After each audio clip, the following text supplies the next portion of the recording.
Film की शुरुआत में वर्जीनिया के एक टाउन को दिखाया जाता है जहां पर हैलोवीन फेस्टिवल को सेलिब्रेट किया जा रहा था। इस पूरे फेस्टिवल की live recording news reporter Kaelin कर रही थी। सभी लोग अलग अलग तरह के रंग बिरंगे मास्क लगाए होते हैं। न्यूज कवर होने के बाद कैलिन जॉगिंग करती हुई जंगल की तरफ जाती है। वह काफी आगे तक निकल जाती है। तभी उसके सामने सतूत आ जाता है। उसे देखकर वह हंसती हुई आगे बढ़ जाती है। वह उसे देखकर नहीं डरती क्योंकि फेस्टिवल में कई तरह के लोग ऐसे मास्क लगाकर घूम रहे होते हैं। कुछ दूर आगे बढ़ने पर उसे वन फिंगर मिलता है। उसे भी वह ब्लैक कॉस्ट्यूम कहकर आगे बढ़ जाती है, लेकिन अब उसके सामने आ खड़ा होता है थ्री फिंगर। वह उसे आगे ही नहीं जाने देता। वह उन सब में से सबसे ज्यादा खतरनाक होता है।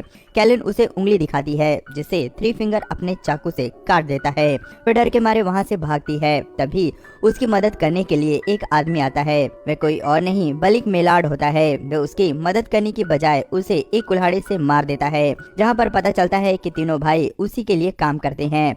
वह उन सब का बॉस होता है। तीनों भाई इसी के साथ रहकर इसी के लिए काम करते हैं।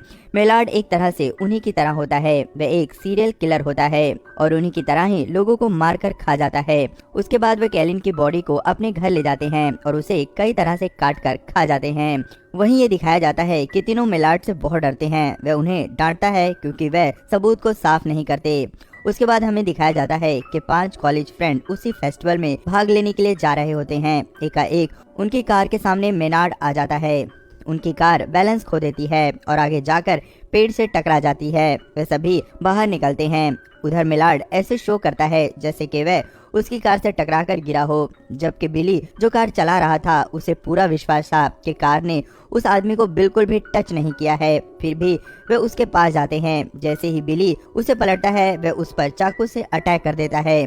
इस पर वे तीनों दोस्त मिलकर उसे मारने लगते हैं। इधर तीनों भाई झाड़ियों के पीछे से मेलार्ड को पिटते हुए देख रहे थे। वे तीनों भाई उस पर जैसे ही अटैक करने वाले होते हैं तभी वहां पर पुलिस आ जाती है, जो कि शेरिफ एंजेला और बिग होते हैं। एंजेला उन सभी को अरेस्ट कर लेती है और उन्हें अपने साथ लेकर चली जाती है। इधर एंजेला बिग को वहीं रुकने के लिए कहती है जब तक के टोल ट्रक न आ जाए। जैसे ही एंजेला उन्हें लेकर जाती है वे तीनों भाई पुलिस ऑफिसर बिग पर हमला कर देते हैं और उसे वहीं पर मार देते हैं। इधर एंजेला जब सभी को जेल में बंद कर देती है तो बिली सारा इल्जाम अपने ऊपर लेकर अपने दोस्तों को आजाद करवा देता है।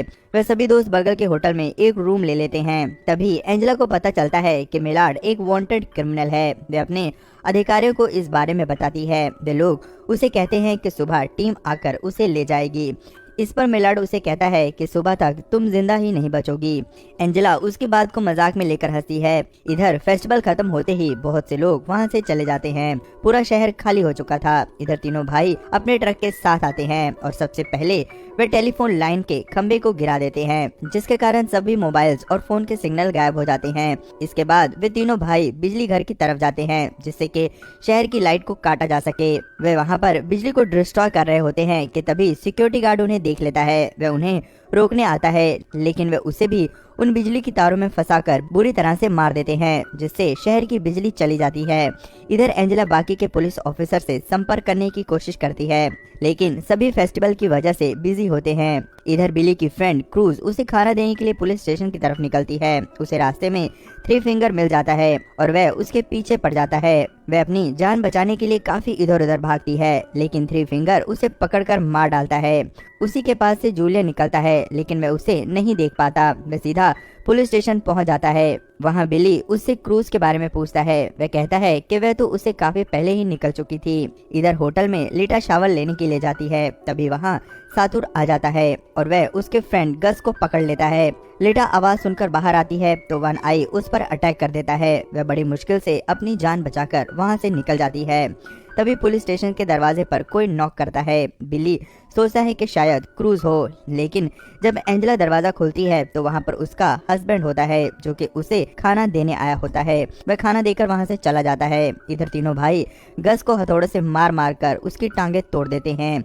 इसके बाद वे उसे ले जाकर पुलिस स्टेशन के सामने फेंक देते हैं। वह जोर जोर से मदद के लिए चिल्लाता है। बिली और जूलियन उसकी आवाज को पहचान जाते हैं। एंजेला जब उसकी मदद के लिए बाहर जाती है तो तीनों भाई उसके सामने ही गस पर अपना ट्रक चढ़ाकर उसे बहुत दर्दनाक दर्दनाक मौत देते हैं। ये सब एंजेला के सामने होता है और वह कुछ भी कर नहीं पाती। उसके बाद एंजेला गस की लाश को साइड में कर देती है और पुलिस स्टेशन के अंदर चली आती है।